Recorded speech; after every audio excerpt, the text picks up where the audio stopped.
One and only Ivan, page 161 to 179. A bad dream. I lie awake, peeling dried red paint off my fingertips. Bob, who accidentally walked on one of my paintings, is licking his red paws. Every so often I glance over at the empty ring. The claw stick glints in the moonlight. "Stop! No!" Ruby's frantic cries startle me. "Ruby!" I call. "You're having a bad dream. You're okay. You're safe." "Where's Stella?" she asks, gulping for air. Before I can answer, she says, "Never mind. I remember now." "Go back to sleep, Ruby," I say. "You've had a hard day." "I can't go back to sleep," she says. "I'm afraid I'll have the same dream. There was a sharp stick, and it hurt." I look at Bob, and he looks back at me. "Oh," Ruby says. "Oh, Mac." She put her trunk between the bars. "Do you think," she hesitates, "do you think Mac is mad because I hurt him today?" I consider lying, but gorillas are terrible liars. "Probably," I finally say. "He ran away after that," Ruby says. Bob gives a scornful laugh. "Crawled away is more like it." We are quiet for a while. Branches claw at the roof. A light rain drums. One of the parrots murmurs something in her sleep. Ruby breaks the silence. "Ivan, I smell something funny." "He can't help it," Bob says. "I believe she's referring to the finger paints Julia gave me," I say. "What are finger paints?" Ruby asks. "You make pictures with them," I explain. "Could you make a picture of me?" "Maybe someday. I remember Julia's picture, the one that will be worth $1 million. I hold it up to the glass. Look, it's you. Julia made it." "It's hard to see," Ruby says. "There's not much moonlight. Why do I have two trunks?" I examine the picture. "Those are feet." "Why do I have 2 feet?" "That's called artistic license," Bob says. Ruby sighs. "Could you tell me another story?" she asks. "I don't think I can ever go back to sleep." "I told you all I remember," I say with a helpless shrug. "Then tell me a new story," she says. "Make something up." I try to think, but my thoughts keep returning to Mac and his claw stick. "Anything yet?" Ruby asks. "I'm working on it."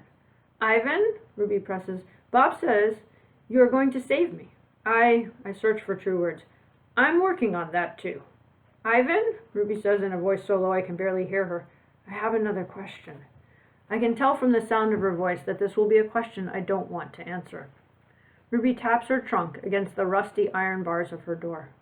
"Do you think," she asks, "that I'll die in this domain someday, like Aunt Stella?" Once again I consider lying, but when I look at Ruby, the half-formed words die in my throat. "Not if I can help it," I say instead. I feel something tighten in my chest, something dark and hot. "And it's not a domain," I add. I pause, and then I say it. "It's a cage." The story. I look at the ring, layered with fresh sawdust. I look at the skylight and the half-hidden moon. "I just thought of a story," I say. "Is it a made-up story or a true one?" Ruby asks. "True," I say, "I hope." Ruby leans against the bars. Her eyes hold the pale moon in them, the way a still pond holds stars. "Once upon a time," I say, "there was a baby elephant. She was smart and brave, and she needed to go to a place called a zoo." "What's a zoo?" Ruby asks. "A zoo," Ruby, "is a place where humans make amends.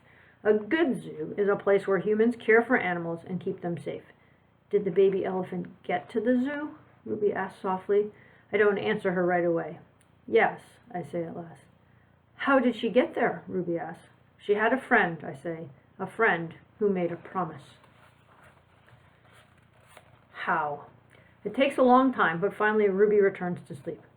"Ivan," Bob whispers, yawning, "what you said about the zoo, how are you going to do it?" Suddenly I feel as if I could sleep for 1,000 days. "I don't know," I admit. "You'll think of something," Bob says confidently, his voice trailing off as his eyes close. "What if I don't?" I ask, but Bob is already asleep. His little red feet dance, and I know he's running in his dream. Remembering. Bob and Ruby sleep on. I don't sleep. I think about the promise I made to Stella and the pictures I've made for Ruby, and I remember. I remember it all. What they did. We were clinging to our mother, my sister and I, when the humans killed her. They shot my father next. Then they chopped off their hands, their feet, their heads. Something else to buy. There is a cluttered, musty store near my cage. They sell an ashtray there. It is made from the hand of a gorilla. Another Ivan. When morning comes and the parking lot glimmers with dew, I see the billboard on the highway. There I am, the one and only Ivan, bathed in the pink light of dawn. I look so angry with my furrowed brow and clenched fists. I look the way my father did the day the men came. I am, I suppose, a peaceful sort. Mostly I watch the world go by and think about naps and bananas and yogurt raisins. But inside me, hidden, is another Ivan. He could tear a grown man's limbs off his body. In the flicker of time it takes a snake's tongue to taste the air, he could taste revenge. He is the Ivan on the billboard. I stare at the one and only Ivan, at the faded picture of Stella, and I remember George and Mac on their ladders, adding the picture of Ruby to bring new visitors to the Exit 8 Big Top Mall and Video Arcade. I remember the story Ruby told, the one where the villagers came to her rescue. I hear Stella's kind, wise voice. Humans can surprise you sometimes. I look at my fingers coated in red paint, the color of blood, and I know how to keep my promise. Days. During the days I wait. During the nights I paint. I worry when Mac takes Ruby into the ring. He carries the claw stick with him all the time now. He doesn't use it. He doesn't have to. Ruby isn't fighting back anymore. She does whatever Mac asks. Nights. I close my eyes. I dip my fingers into the paint. When I'm done with one piece of paper, I set it aside to dry. It's so small, just one sheet, and I'm going to need so many. I move on to the next, and the next, and the next. It's a giant puzzle, and I'm making the pieces one by one. By morning, my floor is covered with paintings. I hide the paintings under my pool of dirty water before Mac can see them. I don't want them to end up in the gift store, selling for $20 a piece, $25 with frame. These paintings are from Ruby, every one of them.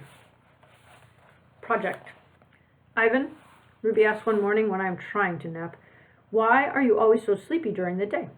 I've been working on a project at night, I tell her. What's a project? It's a thing, a painting. It's a painting for you, actually, I answer. Ruby looks pleased. Can I see it? Not yet. Ruby pokes with annoyance at her rope foot. She takes a breath. Ivan, do I have to do the shows with Mac today? I'm afraid so. I'm sorry, Ruby. Ruby dips her trunk into her water bucket.